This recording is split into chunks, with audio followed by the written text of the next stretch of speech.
Ladies and gentlemen, it is Wednesday, June 5th. We're here filming on Monday, June 3rd. And it is time for our first 10-cent beer night of June. And let me tell you, the weather is heating up, and so is the current Major League Baseball situation.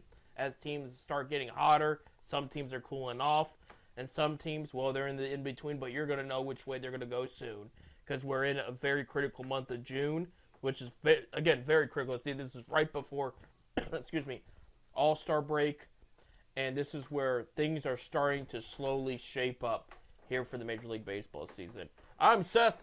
I'm Bob. And this is 10 Step Beer Night, the official sports show of FifthDimensionRadio.com every Wednesday, 7:30 to 8:30 p.m. Eastern Time, and replays on Sunday at noon. Well, thank you guys for joining us. Hope you enjoyed your Memorial Day weekend about a week ago. We took time off due to the holiday, but we're back here today. There's a lot to talk about. A lot happened since we were gone. And we'll start off by, talking about the current situation in baseball, where the Cleveland Guardians, since we were gone, went 9-3, including the week leading up to Memorial Day, going 6-0, sweeping both the Mets and the Angels there. And then they went to the next week. This is where things got a little weird. They lost the series to Colorado, who is a bottom 3 team in the league. Yeah, but Colorado also took the series from the Baltimore the week before. Right, exactly. So maybe Colorado's just one of those teams. They're bad, but they're good against the very good teams. Better teams, yeah. So there you go. They did win the series against the Nationals, 2 games out of 3 over the weekend here. They did lose Sunday there. Now it's going to get a little bit interesting. We're going to go look into this week. They're off today on Monday, but Tuesday through Thursday, you have a 3-game series against the Kansas City Royals, including ESPN and MLB Network picked up Thursday's noon game, 1:10 p.m. I should say, afternoon game. And then they head down to Miami to play the lowly Marlins. But I will tell you this. The hitting's got to be intact because the Marlins pitching is much better than it was to begin the season. Some pitchers are back from injury, pitching well, and it's. Well, I know the Kansas City series, their 2 best pitchers are starting Tuesday and Wednesday, and the guy I can't think of his name right now, but he's 9-1 with a 1.38 earned run average or something like that. Right? Is it Seth Lugo? I think it is Lugo. Yeah. Because I told people when they picked him up it was an underrated pickup, and people laughed at I know. Yes. He came from St. Louis. No, that's not Lugo. Lugo came from San Diego. No, the guy it was from St. Louis. I know it was. I would have to look it up, but I think he came from St. Louis. But anyway, he's 9-1. Yeah, Lugo's Tuesday. Okay, well, good. Singer's on Wednesday. Is Lugo 9-1? Yes. Okay, and then maybe Lynch, it was San Diego now. Yeah, I thought San he's Diego, in St. Louis. And he's going up against McKenzie here. Yeah, okay. We'll see. Yeah, McKenzie, Logan Allen, who's coming off his worst start of his career, and Tanner Bybee there. When's their pitcher that's injured? Not Bieber. No, he's supposed to be coming back pretty soon. Starter? Yeah. I can't think because Williams is out for. Is it him? Yeah, Williams supposed to be back. Going to rehab sometime next week. Okay. Yeah. So he's in better shape than I thought he was. I thought he was still a little bit of ways away, but yeah, it's Gavin Williams, the first-round pick in 2021. There. I just heard this morning that he's going to be probably going to Columbus for a rehab assignment. So there you have it. I know they just got Stephen Kwan back, but I think the big story here the past couple weeks, especially this past week, since we've been gone, is, they went into the offseason, they said they were going to get a veteran cornerback. They didn't go get it. Didn't happen. And, of course, the story is with that, usually when they don't get it, they get criticized. They didn't do good enough. Well, they got a bailout here. And the bailout is in the name of David Fry. Oh, okay. Fry's playing well. The rookie is getting all-star looks. He's hitting the ball in the ballpark. He's just anything you need him to do, he's doing right now. I even saw MLB The Show, the video game of Major League Baseball. That's the only one now these days that comes out. They have My Team where you can collect baseball cards in the game, and they play for you. You can play as the player, and they have ratings and all that. Now and then, if a player is hot, they will put out a special rating card. It's only for that time period, but if you can get it, you can use it whenever you want. They put out a David Fry 99 rated rookie card. Oh. Okay. Now, I don't play those games. No, and it doesn't even affect the real Cleveland Guardians either. But to put in perspective, people, 100 is the highest rating on there, and that 99 rating is more than Aaron Judge. Okay, so sort of put it and it's not for the whole game; it's for that specific card and that specific my team gameplay. But that they put it out there because the guy was so red hot that they're just like, we'll put out a special card for him and see if people buy it. Because again, it's a 99 player; you're gonna want it on your team there. So they did pick on David Fry there. So I thought that was kind of cool there. David Fry's playing well. Playing really well. Yeah. I'll tell you another guy that I like and is playing well, of course, is Freeman. Now, Freeman might not be hitting the ball, but he's doing some great defensive plays out in the outfield. Right. He's definitely embraced the situation. I mean, he shocked me out there in center field. Right. I mean, moving from short and second to center field the way he did and how well. I mean, I don't think he's got an error. No, I don't think you got an error. No, I don't think so. He's one of like 4, I think, center fielders without an error right now. So that's big for them too. He needs to start hitting the ball more. I mean, they need that in general. Jose Ramirez had another great week. Another guy that's doing really well right now, and it was somebody that you were concerned about. It was somebody I was like, well, just settle down because eventually he's going to pick it back up. Emmanuel Clase's had a great outings the past. The whole weeks. bullpen has. Right, but he's hasn't missed a beat. He's been really reliable there. Definitely, if you're looking for automatic all-stars on this team, I would say him and Jose Ramirez right now have the best bet. I will say Fry is probably in the conversation. We'll see where Quan picks up because he's missed a lot of ball, but it's not too late for him. When he went down, he was leading the American League. I think he was leading all of baseball in average batting average, and he's still batting like 350. I know before he went down, they were talking about the top hitters average and hit-wise in the league. In the top 5, he was the only non-Dodger. So he was up there with Ohtani, Freeman, Mookie Betts. And those are guys you want to have up there, to be up there with. So that was a big deal to him there. But, yeah, so guards are in good shape right now. The schedule is going to get a little tougher here. But this week, I mean, the Royals will be the test. The Marlins. We're up 4 games as of Monday today. Right. We're up 4 games. If we can sweep, that'll give us up to 7. We'll be up by 7. I'd give us a little bit more leeway to play with. But Right. I'm looking ahead of the schedule. We'll talk more as the weeks go by. I'm not going to break down the whole month of June, but I'm looking ahead, and there's some definitely American League tests here. A lot more American League. I will mention they do play Cincinnati for 2 games after Miami, but after that, it's all American League. The Ohio Cup. Absolutely, and that's going to be a good one because Cincinnati's playing a little bit better too.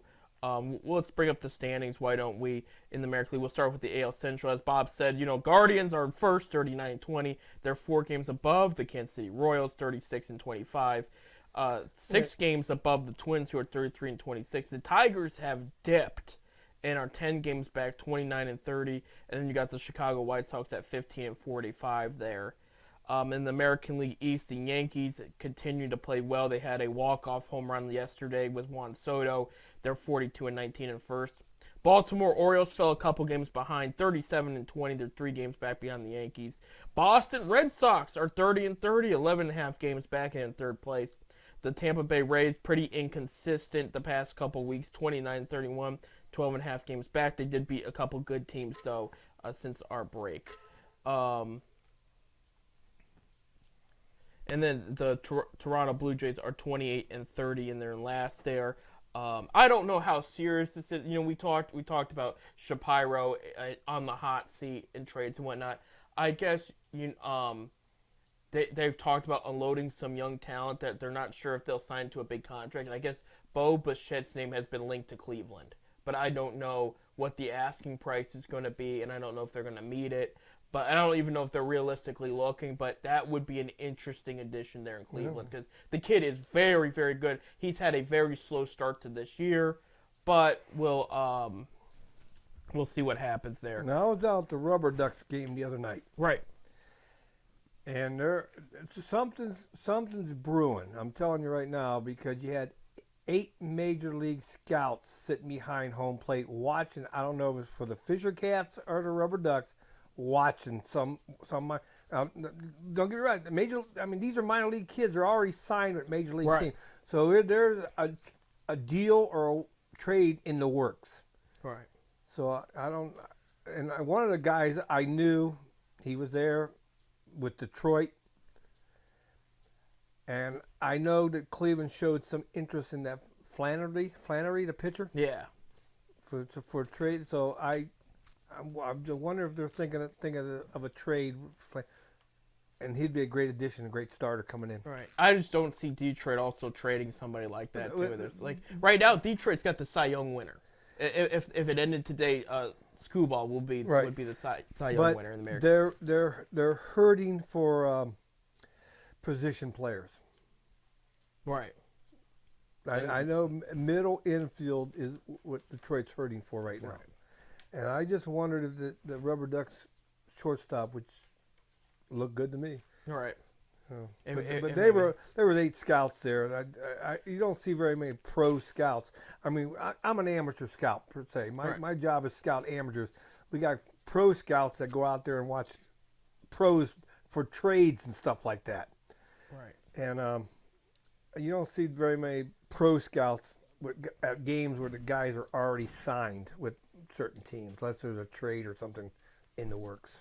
Absolutely there. For the American League West, you have the Seattle Mariners are on top 34-27, a good young team right there starting to heat up. Texas Rangers have fallen under 500, 29-30 in second place. Houston Astros 26-34 in third place. Oakland A's 24-37 in fourth place, so not too bad for where we thought the A's would be at this time. And then you have the Anaheim Angels 21-30. Of course, there's all kinds of banged up there, but to only have one team in the American League West with a winning record, that is insane. That was not the case a couple weeks ago, and now here we are. For the National League East, you got the Philadelphia Phillies still playing very well of late. 5-5 of the last 10, but still 41-19 in first. Somebody swept them the other day. Let me pull that up here. I think it might. I hate to say this, might have been Colorado. Let me see. Somebody swept them. No, they did lose. They did lose the series to Colorado, and then they lost the series to the Giants. Yeah, that's been the reason, but nobody swept. So them Colorado's playing the good teams. Yeah, they're beating the good teams. They have very good team. Yeah, and in second place, the Atlanta Braves, who are 33-24 and 6.5 games back. Washington Nationals, who just came off a series against Cleveland in Cleveland, 27-31 in third. If you told me they would be in third place at this time this year, I would say you're really reaching, but you're not. I mean, that's where they're at. The New York Mets 24-35 there. Again, while we were gone on break, they got swept by Cleveland in Cleveland. That was Francisco Lindor's first time in Cleveland as a Met, and I bet you he wishes he was on the other side of things as far as that's concerned. Well, there's listen to the fan radio, or shouldn't say that, but right. There's some rumors in New York that Lindor might be on his way out.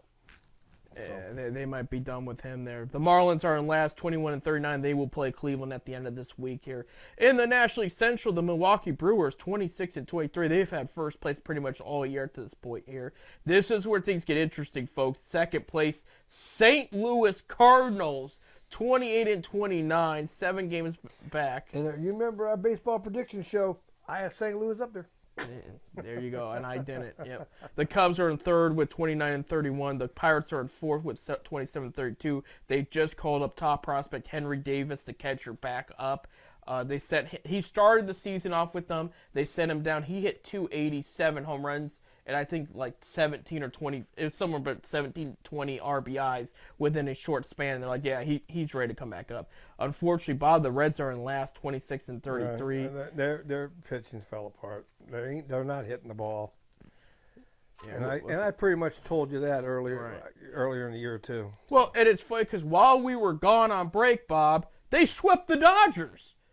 It made no sense, but yeah, I mean, Well, there's no sense Colorado doing what they're doing either. But Right. it shows you on any given day anybody can be winning baseball. Simple as that.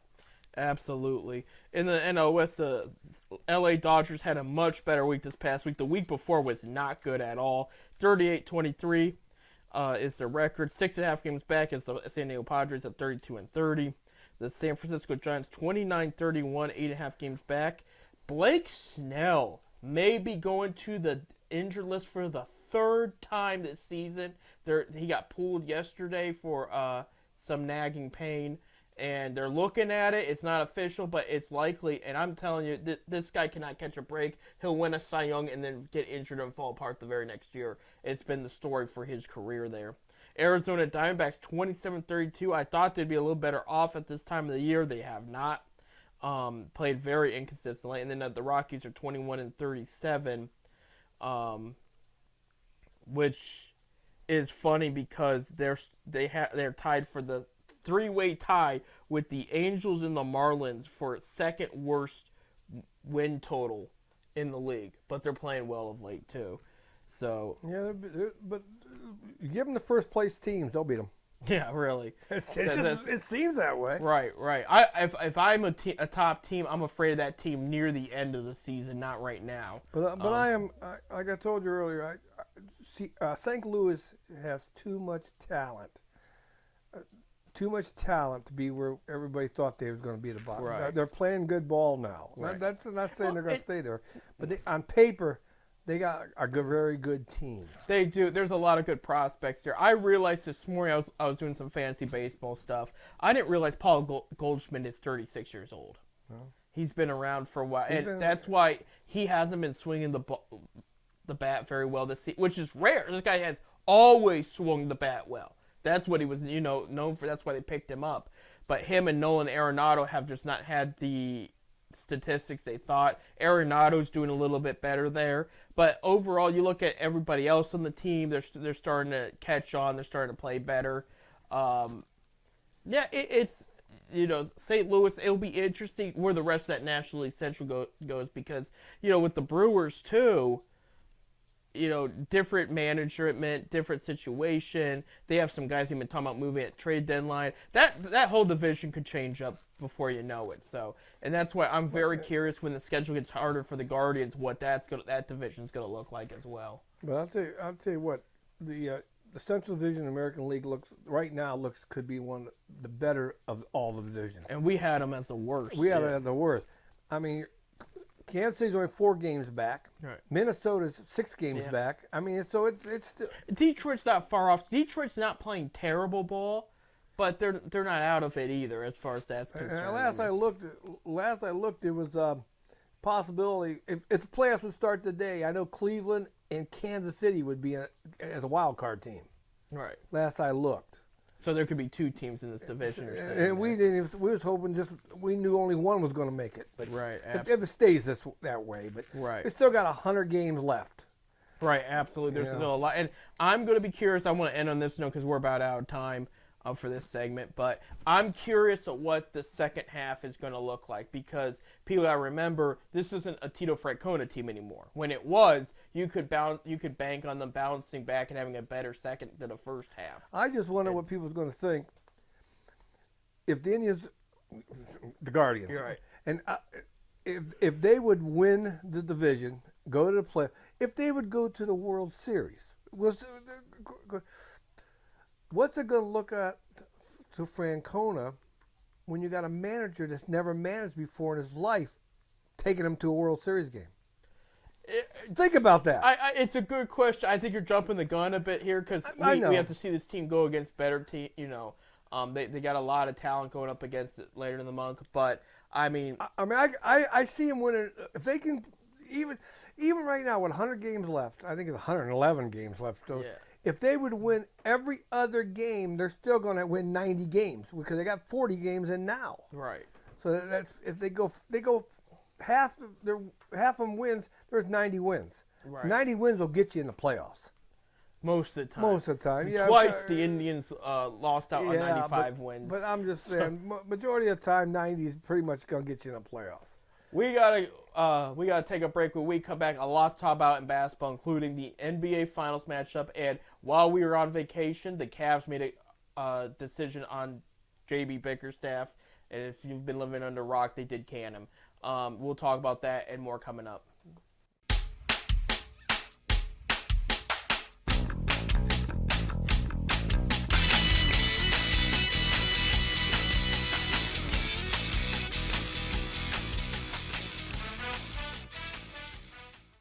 Welcome back to 10 Cent Beer Night here, the official sports show at FifthDimensionRadio.com. I'm Seth. I'm Bob. A lot happened in the NBA since our last 10 Cent Beer Night show. We do have an NBA Finals matchup. Here is all what happened since our last 10 Cent Beer Night. One thing I do love about the NBA, you can't see much in other sports. I guess NHL would be the only other one, is small market teams can dominate this league. You know. In the NFL, it's a tough conversation. Major League Baseball, it's a tough conversation. But this happens more in between these two sports, especially the NBA. Minnesota Timberwolves shocked the world and won Game 7 versus the Denver Nuggets, which had them advancing to play the Dallas Mavericks, who beat. Minnesota ain't no small market team. It's medium. Minneapolis, St. Paul. But it's not a flashy city either. You know what I mean? Like, they still got more people than Cleveland. Right? Yeah. I mean, I get it size-wise. Yeah, I mean it's. I bet you the metro area of Minneapolis is over 2 million people. Right. I'm just guessing. Right. Boston ain't no small market. Right. Well, they went to play on the Dallas Mavericks, who beat the Thunder in 6. And if I were to been here last week, made a prediction, okay, I would have taken Minnesota to go to the finals. And I forget if I did make that. I forget if we went that far or not. I think we did. We both took Boston and Denver, and I said Boston. No, we didn't do that matchup then because it was Minnesota and Dallas. So if Denver was still in the conversation, we didn't make those predictions yet. I said Boston's going to win it all. Yeah. He had Boston and Denver. He jumped the gun. I would have picked Minnesota because they were stronger much stronger under the basket of Dallas. Dallas manhandled them. In five games, it was over. I mean, it was impressive how well Dallas played. And then going to the East there, that Boston beat Cleveland. We knew that one.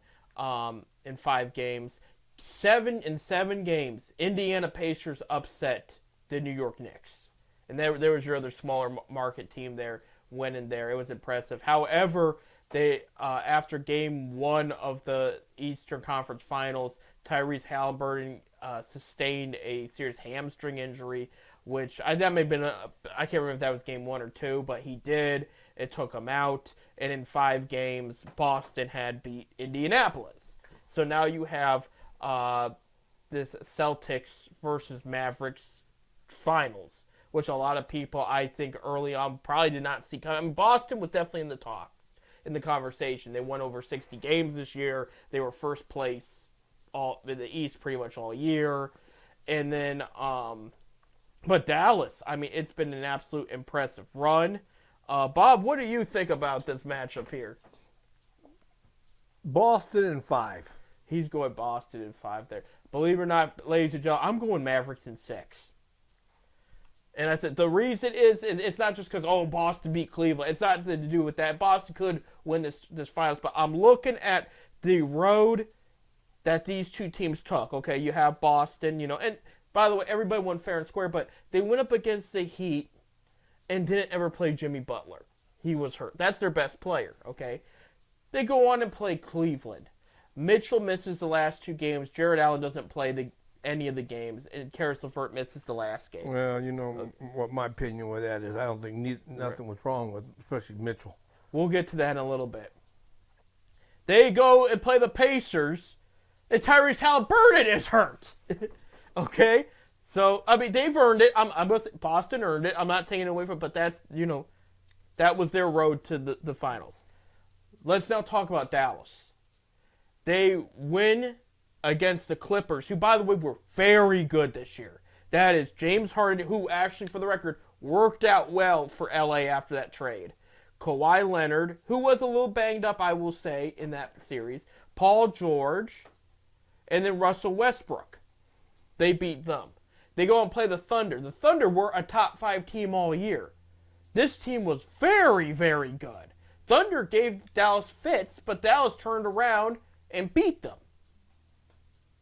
Then you go on to the Western Conference Finals, and you're playing the team that beat the Nuggets, who, remember, the Nuggets are very, very good, and so was Minnesota. Minnesota was hyped up because of all the Anthony Edwards talk, and this was the match they want to see. They want to see Edwards become the new Michael Jordan. That's the talk on the street. And they wanted to see Karl Anthony Towns, the first overall pick, make it to his first finals. Mavericks manhandled them. So I'm looking, I said, this Mavericks team has some spunk that people, including me, overlooked. And I think this is going to be a good finals. I honestly, no matter who wins, my gut says we won't see a Game 7. I'm not saying it won't. I'm not saying don't put money. It's not going. My gut is telling me there's not going to be a Game 7. That's why I'm going with 6 games here. But the Mavericks answer back, and I just think, you got Jason Kidd as their head coach. He's a little more experienced there. He's been in this moment before as a Dallas Maverick. And he's been in the finals before as a New Jersey Net as well. So he knows how to prep these guys right. And on top of that, the one guy I say to watch out for in this whole entire series, former Cleveland Cavalier Kyrie Irving. Because the thing people don't talk about is when it comes to players in the playoffs, Kyrie Irving is one of the best playoff basketball players of all time. Yes, all time. When it's playoff time, he shows up. He never has a bad game in the playoffs. This guy makes it happen. He will find a way to hit. If he misses a shot, he will make it up. If there's a mistake on defense, he will make it up. Like that. This guy is a fantastic playoff player, and he used to be on the Boston Celtics. Yeah. And he's still very upset of how that falling out. Watch out. This guy could be the X factor of the whole series. But that's what we have to look forward to. And it's going to be an interesting couple weeks. We'll know. I don't think we'll know this week, but we'll know next week who our new NBA champion is. But like you said, Bob, 6 straight year new champion. That's great. I think that's great. Very competitive league there. On the other side of things, okay, our Cavaliers have been eliminated. We'll get to the coach thing in a sec, but I want to make a comment here. Something that would interest Bob a little bit more. For the first time this week, okay, the NBA mock drafts happened. Updated NBA mock drafts happened this past week. For the first time, and these mock drafts have been happening since last year. Okay. First time, people have added Enrique Freeman to getting picked in the NBA draft. I believe he's a second-round pick. I read a couple of articles. Both of them said that they feel he's going to go in the second round. Bleacher Report updated theirs. They have him going in the middle round. I mean, he had a hell of a NBA column. He did. He and we knew. Me and you have been telling people for all basketball season. This kid is an NBA talent. He might need to gain a little weight. Right. But he's got NBA talent. He might have to move to small forward. Well, it's what I'm thinking. I still think if you put a couple more pounds on him, it'd help him out. With power forward, and everything there, because that's what he played in Akron. But I mean, but 6'7" is small for power forward, but it still can work. I mean, we had a great year in Akron. If we didn't have him, we would have never had the year we had. No, absolutely. It's as simple as that. Absolutely. And I'll tell you what, I'm happy for the kid. We've had a lot of kids at Akron go pro, per se, not NBA, but over in Europe with Tyler Cheese and Laurent Jackson, whatever. Yeah. And they all went overseas and played pro. But so I'm looking forward to seeing this kid in an NBA uniform. Get drafted and hopefully make it through camp. Right. Because like I said, you get drafted don't mean you're on the roster. Well, Bleacher Report predicted he would be a middle second round pick, and the next pick after him would be Bronny James. So to put it in perspective, a lot of people have him ranked higher now than Bronny James. I can't see Bronny James getting drafted. Right. It's a cluster. But here we're going to touch up on that right now. Of course, this draft is very interesting. To put it in perspective for people listening, Hawks surprised everybody, got the first overall pick, but there is there's not a for sure number one. There's a guy they're pretty sure is going to go number one, but the top 10, Bob, in the top 10 predicted picks, 6 or 7 of them are Europe. Really? Yeah, this is a weird draft. A lot of France, where Wembyana's from. There's some other Euro countries. Well, that's getting to show you that basketball is getting big over there in Europe. Right. Well, more and more kids. Something to think about. Our MVP, Nikolai Jokic for the Denver, where he's from. Now you have Luka Doncic in the finals, and he's the big reason the Mavericks went to the finals. They're taking Europe players more seriously now. Hopefully they can draft them better than they have in years past. It hasn't really worked out. Like one draft the Cavs can forget about is they had 2 first-round picks. The second was the Andrius Ilgauskas. And they all drooled over it. Rightfully so. He panned out very well. I think he should be in the NBA in the Basketball Hall of Fame, in my opinion, but that's just me. But they won't talk about the first pick where they picked a kid out of Romania. Did not pan out at all, and the very next pick was Kobe Bryant. So that kind of stuff happened all the time in the 90s and early 2000s with Europe players. But I think scouting overall, thanks to analytics, I'm talking about all sports too, not just NBA, has gotten better. Teams are hitting on more picks than even the bad teams are hitting on more picks than they had in recent memory. And I think just scouts have, and maybe you can elaborate. I don't know if that's the kind of thing you use as analytics or whatnot, but analytics used. I'm not a big fan of it. Right. I believe you need to see the kid. I don't care about seeing numbers. Right. Numbers show me, because you see the kid play. Numbers show you how good he is, but don't show you how good the pitcher was that was pitching to this kid. Right. And I've seen it before. I got a kid, not naming a name, not naming a school. He had a pitcher. Right. He had 104 strikeouts in 60 innings. Okay. All right. Very impressive. But very impressive. In his league, which is one of the worst leagues in we'll say this area. Right. His non-conference schedule, he gave up more hits than he had strikeouts. Okay. So his stats were great, but he couldn't pitch against the better kids. Right. Scouts. I want to see the kid pitch. Right. But analytics, those stats will be in there. Oh, this kid looks good. How the hell good is he? Right. Go watch him. You'll see how good he is. And Bob brings up a very important point, and this is bigger to me, in my opinion, in football, because thanks to gambling and fantasy football, people just want to talk about numbers. Numbers. So, all right, prime example, and I will defend this till the day I die.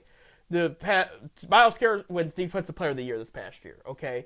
And they kept saying, oh my gosh, how stupid can they be? TJ Watt beat him in all these categories. TJ Watt was never double teamed as much as Myles Garrett was. Well, I'm going to get even more technical than that. There's that too, but I will say Watt had his best season of his career. He had a very good season. But, okay, numbers are half the argument. Now, if TJ Watt gets 200 sacks, you're Defensive Player of the Year. You know what I mean? Like there is a line there with as far as numbers go. Like if he did something incredible, like crazy, then yeah, absolutely gets that. But the numbers are half the argument, okay? When people talk about great players, like let's say Jim Brown, do they sit there and go, oh yeah, there was that one year he rushed for this many yards, this many touchdowns? No. You ask Bill Belichick about Jim Brown. He knocked every single guy down. He did this. He did that. Because they're going by what they've seen. That's how people get remembered. It's not just numbers.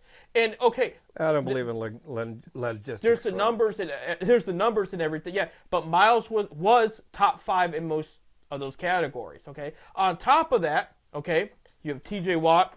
He played. I think it's technically left outside linebacker is what he plays. If I'm wrong, it's the other side. Same thing with that one guy for the Cowboys, Parsons, who was third place in the voting. Okay, where did Myles Garrett play? Left DN, right DN, defensive tackle, middle linebacker. He moved all over. Right, and they couldn't stop him. There's also technical statistics, too. Trent Williams had his worst game of his career against Myles Garrett. Garrett did not get a sack against the Niners. But the pressures and everything else, I mean, he made Trent Williams had a fight. He's the best left tackle in the game. Okay? You want to talk about T.J. Watt versus DeJuan Jones. Steelers fans do not want to talk about that. The only sack Watt had against the Browns in Cleveland was against Njoku. Okay, a tight end should not be guarding him, in my opinion. There was a mismatch there. But against DeJuan Jones, there wasn't even a pressure. Like, this guy, a rookie, locked down. They're not going to give Defensive Player of the Year to a rookie. So that's why I'm bringing all this up, why that's important. Stats are half the argument. You got to see how they do it. Because here's the other thing. In Bob's case, I don't know who this pitcher is, but let's say the stats look good. He goes to see this guy, and this guy's motion is completely off. Let's say he has the worst.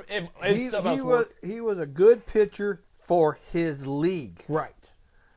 But outside his league, he couldn't throw the ball worth crap. Right. And we look at all that stats. Right. You know? Absolutely. First of all, when I found out what league he is, and I'm not going to say the league. Right.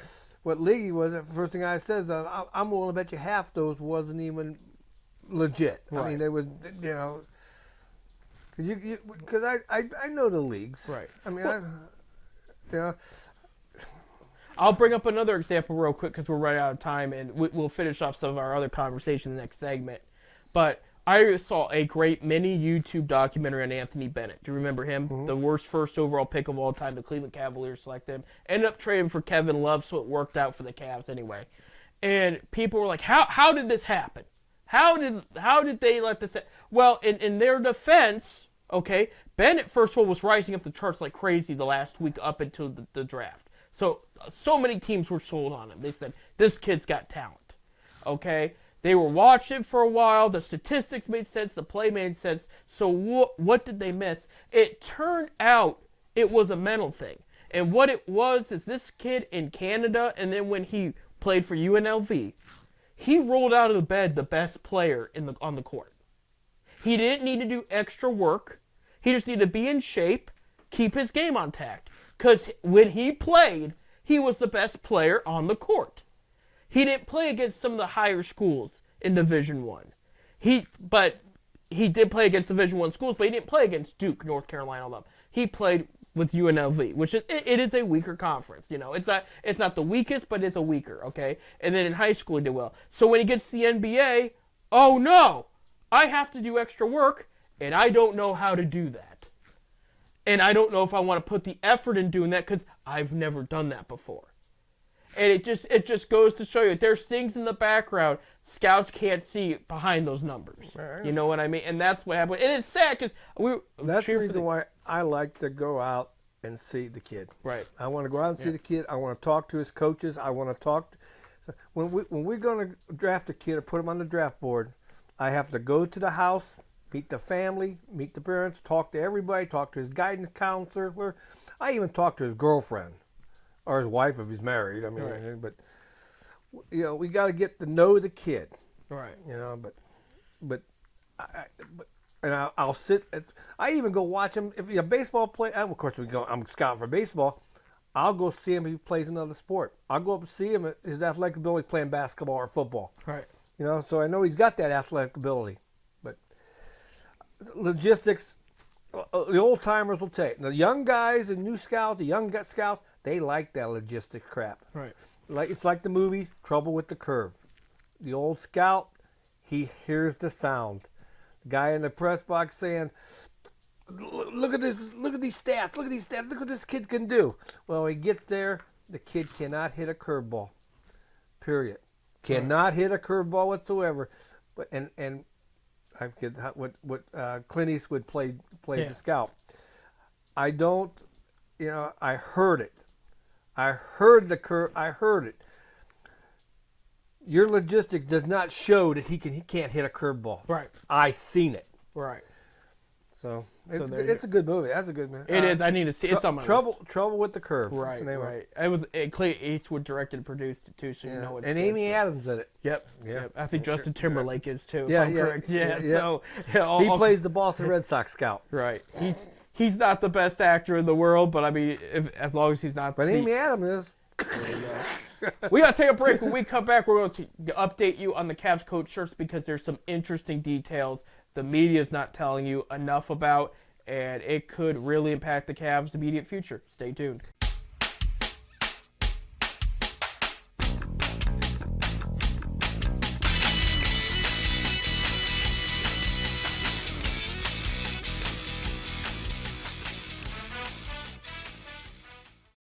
Welcome to our last segment of 10 Cent Beer Night here on this beautiful week of June. Because while we're talking, it's beautiful outside, but by the time they hear this, it might be raining. But 80 degrees, sun and rain all week. Summer's here, pretty much in Ohio, and this is the best baseball weather, in my opinion, here. Out of all the season is what they have in June, July, and August here. Just absolutely beautiful. This is what it's about at the ballpark. Mm-hmm. Got a hot, sunny day. With a dog and a sud. And a beer. Suds. Yeah. I mean, that could go with a soda, but we'll see. But no. But Dog and a sud. But here's the funny part is we're talking about baseball, but over here in Northeast Ohio, in a month they're going to talk about the Browns in training camp. And then, of course, the Cavs are in for a very interesting offseason. Okay, and that's going to steal some thunder from baseball, too. But we haven't talked about it yet. But while we were on our Memorial Day break, Cavs did dismiss J.B. Bickerstaff of his services. Coached there for 5 years, 170 and 100 to 170 wins, 159 losses. In his time in Cleveland, 6-11 in the playoffs.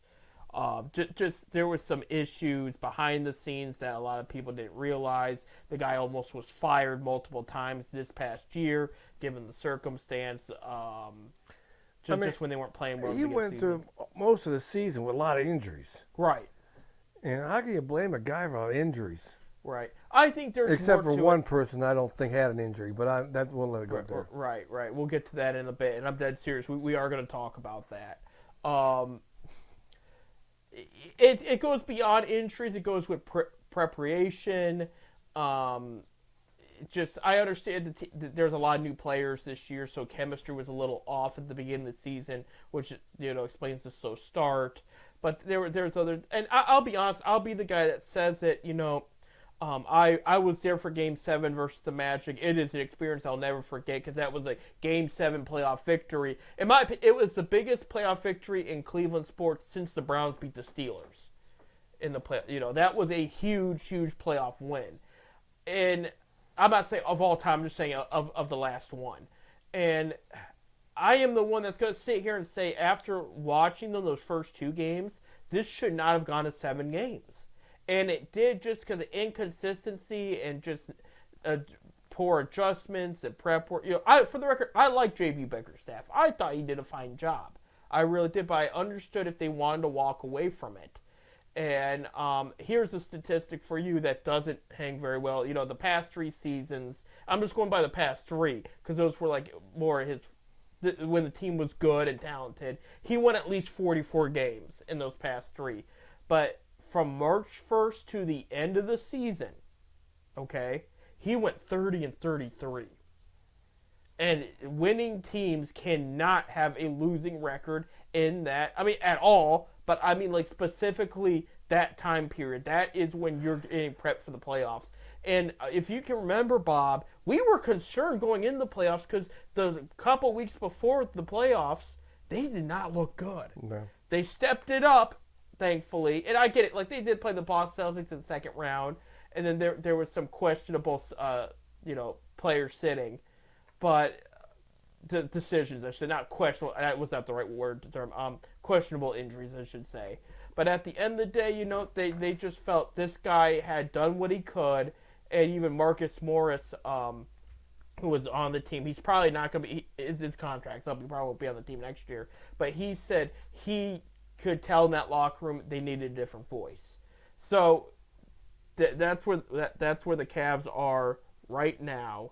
And now they're going to be looking for a new head coach. Koby Altman has stressed Mitchell is happy. He's also stressed he does not plan on breaking up the core four. More information came out this morning. It's looking like they're going to do what they can to retain Isaac Okoro, who's a restricted free agent. So people are like, well, who are they going to add in the offseason then if they're going to keep everybody? Well, this is where things get a little interesting, and we and you had talked about it before. First, I'm going to bring up real quick. They have interviewed 4 coaches for the position right now. Let me see. I'm trying to pull up the. One of them being Kenny Atkinson, Warriors assistant coach.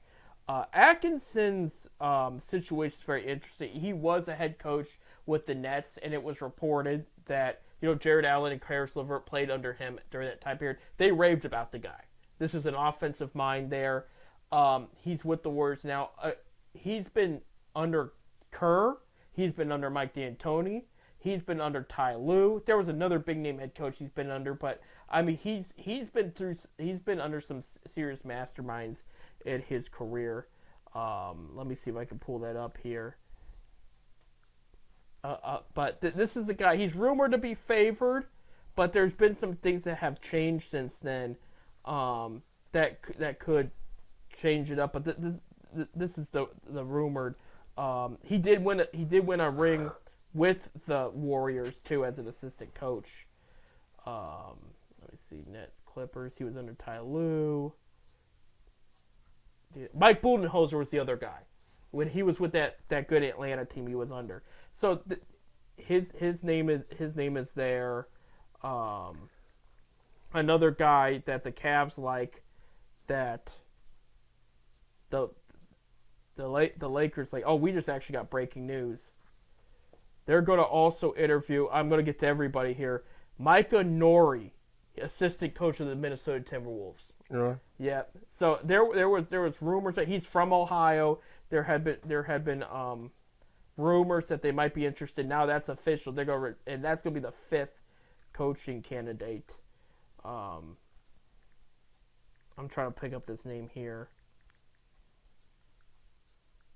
But by the way, while we're looking at this, our condolences to Cavaliers assistant coach Luke Walton's family after Bill died there. I mean, I don't expect Luke to be with the team after a coaching change, but still that stinks. Luke's done very well to the Cavaliers as a player and a coach, and to see that passing his dad was such a legend. UCLA legend. Right. Okay, here's the name here. James Borrego. Okay, he's currently assistant coach for the Pelicans. He was head coach for the Hornets for several years, a younger coach. Lakers like him a lot. He's made their short list, okay? Another guy, Knicks assistant coach Johnny Bryant. He was assistant coach for the Utah Jazz when Donovan Mitchell was there. Heat assistant coach Chris Quinn. He's been there the past 6 years under Eric Spoelstra. The Lakers also, I think, like him as well. And you're seeing kind of a pattern here, and this is where this is what I'm trying to get at here. So we've listed a couple. We listed 5 now, including the new one that just got announced. As far as coaching candidates go, they're going to interview Bob. This is the strategy: 10 head coaches, at least 10. Yeah. And this is going to take several weeks, they said. There's not going to be a decision for several weeks. All right. Well past when free agency starts. Are you putting it together? Are you seeing what I'm trying to hint at here? I think somebody else is going to be having a say in that list. I know what you're saying. I think the kid from Akron is going to have a say in that list. I really believe the kid from Akron's coming back. I do too. And I think it's adding to our argument. On top of that, I don't know if you heard, Lakers were supposed to give Pelicans their draft pick this year, their first-round pick. Pelicans have offered to sign off. They're taking next year's pick instead of this year's. So that's either going to be trade ammo, or they need that pick for another reason. You know. I see what's his name coming back, and I really believe you can see a player coach. I don't know if I would jump the gun into that, but like I do think, you know. Why in the hell would you come from L.A.? I mean, I know he's from this area, Right. and sit in the front row of your old team in the in the championship. Well, because he's coming back. Yeah, that part he's coming back. He's coming as back. As far as being he's coach, I don't know if he's going to be coach. He's but coming back to Cleveland. He had everything to do with Bickerstaff getting fired because he wants Mitchell to stay. Now Mitchell's happy Yeah. that Bickerstaff is gone. I believe that. You know, I've always said I do think if we're and going to I go honestly believe we're going to take his kid. He's coming to Cleveland, and we're going to take his kid in the draft. somewhere, somehow, he's going I'm telling you. Yeah. I think, but I don't think LeBron's going to be a player coach, but I do think in a couple years, and I'm talking 3-4, he could be the new owner of the Cavs. I can't see that. You can't see that? No. He He might make millions of dollars, but these are billionaires. These ain't millionaires. Well, he is a billionaire. On paper. He does better than the average player, and they've already. If he's a billionaire, why is he still playing? Why don't he just go out and buy a team? Oh, because he wants to beat the records. You know, that's why he's looking at Cleveland, because he could win the next 2 championships in Cleveland and retire. Ty Jordan, become the first player since Jim Brown to win. There's guys with more money than he's got. Players? Yeah. Who? I'm sure there's somewhere these guys sign $1 million. Yeah, but he's got businesses all over the place. And he's got that Nike deal too. A lot of guys sign Nike. Yeah, but I think that's even $1 billion. Well, you know what?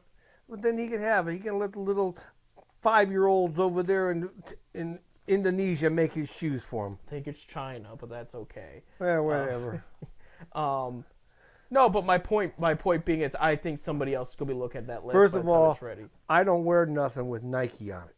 That's I'll tell you fine. right now, I don't wear nothing with Nike. If you're listening to this, I won't buy your shit. Our producer just perked up like, where's this going?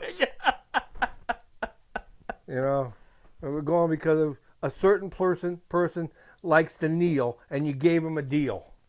He kneeled for a deal. He kneeled for a deal. I do actually believe he did kneel for the deal. His career was over, and so he took the millions there. So Nike gave that guy millions of dollars for kneeling. he turned down other millions of dollars to continue playing. If we're gonna have that conversation, Well, so that's why he took that. So he didn't. I take have it. nothing, and I used to have stuff with Nike emblems on it. Right. They're gone. They went to the fire pit out back of my house. Come over here, we have a Nike burn party. Going back to the Cavaliers, they got 5 head coach candidates now, so there's going to be more, and I'll be curious to hear more, because the guys that, including the new guy that just got announced, I knew pretty much their names were on the list right after JB got fired. They were like, this is probably who they're going to be targeting. So I'm curious to see who else they will. I don't think you're going to see J.J. Redick's name. I think that's the guy the Lakers really like. I think he's got a good mind on his head. He could be a solid head coach. Does LeBron like him? We don't know that. LeBron will not talk about it. Whoever LeBron likes, that's who they're hiring. Maybe. I know that's what the case is. I mean, I'm trying to tell you that it's going to happen the other way around here in Cleveland. Whoever LeBron likes is coming to Cleveland. Yeah. That's what I'm trying to say. Yeah. Did Bron like him? Did LeBron like Redick? Yeah. Is that what you're saying? I don't know. Then he ain't coming to Cleveland.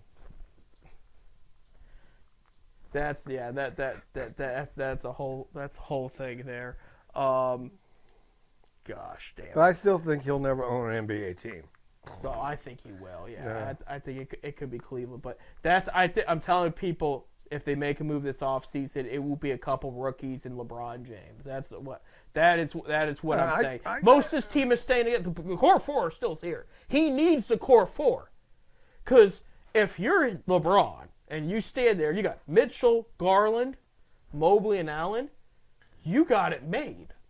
So out in L.A., when he decides to leave, is he going on national television and say, I'm taking my talents to the North Coast? No, he'll probably just write a paper thing on like he did on Sports Illustrated. But Sports Illustrated is gone. So I don't know how he will do it. He probably will just Instagram it. But I do think he could win a championship with this. There's a lot of talent here. They're just one good piece away. Well, they got a good team. And I'd love to see LeBron back, finish his career in Cleveland. For the right price, too. For the right price, but I don't believe. And I do think he would take a discount to win championships. I do, because he's got enough money. Okay. Yeah. You listen to his agent talk, and then when he came back to Cleveland the last time. I mean, they did turn down some money for the first couple of years to come back to Cleveland. But money ain't everything. Right. That's what he told him. He said, you need to come back to Cleveland and look good in your career. I think he's telling him that again. Money ain't everything. Right. I mean, these guys make too much money, period. Right. Well, Draymond Green was just crying about in a couple of years they're going to tax him $100,000. I know some athletes that don't make anything. Right. My horses don't make nothing. I knew he was going to say that. I knew he was going to say it. The greatest athletes in the world are horses, okay? I knew he was going to bring up the damn horses there. Oh, my goodness gracious. They're the greatest athletes in the world. There you go. And they work for peanuts. Right. So we'll see what the Cavs do. You were talking about money, Bob. It's still relevant here. The best paid player that is not a quarterback got paid this morning. Did you hear about this? A 10-year, $100 million. Some receiver just got like $100 million. 4 years, $140 million. Justin Jefferson of the Minnesota Vikings. And that's an extension, by the way. That's not what he's going to make next year, or I think even the year after. I think it's guaranteed 110. Yeah, I mean they got him paid. I know Jalen Waddle of the Dolphins got paid a good chunk, like top 5 deal in the NFL, maybe top 10. But I mean, like he got paid a big extension too. And you know who's looking smart now? People are talking about the Browns, because they went and traded out for Jerry Jeudy, signed him to extension like almost right away. They said they locked him up before he could ask for any of this money. Now for the record, I like Jerry Jeudy. This was an incredible pickup. He has not put up the numbers Jefferson and Waddle has. It sounds like the Tribe in the 90s. Right. When they locked all those guys up for 10 years and they couldn't. It was. I mean, you know, and I know. No, Jeudy got good money. Don't get me wrong, but and I know Omar should have made a hell lot more than he made. Right. Oh, I was thinking about if you want to go a little bit later in that time period. One player that they walked away scot-free from ever seeing $1 million at this time. Grady Sizemore never saw $1 million a year from the Tribe. Never. And this guy was 3-time All-Star, Gold Glove winner. I think he won a Silver Slugger too. I don't know what year with Wayne Garland, but he was the highest paid pitcher at the time. The Tribe Indians at the time signed him for 10 years, $10 million. It was $1 million a year for 10 years, guaranteed money. He got hurt his second year, and Cleveland had to pay him the rest of 8 years. Right. 3-time All-Star, 2-time Golden Glove, and he did win a Silver Slugger, so it's right. Grady. He played 162 games all in 06-07. He led the league in runs and doubles in 06. I guess this guy never paid over, not even $1 million. He had $970,000, I think, 1 year. But yeah, that was, I mean, yeah. So it's not quite, because at the same time, Judy's still getting paid, but he couldn't ask for that kind of money that Jefferson and Waddle are getting. But yeah, people are getting paid in the NFL already. Hey, we got to wrap it up. We are out of time. Thank you for listening to our rants about, Nike and whatnot. Remember, the greatest athletes in the world are horses. And that reminds me, Saturday night, June 8th, Northfield Park, the Battle of Lake Erie. The top older horses in the country will be there. Okay, it's all yours. There you go. Athletes. These are athletes. They are athletes. We'll be back next week, same time, here on FifthDimensionRadio.com. I'm Seth. I'm Bob. Go Rubber Ducks!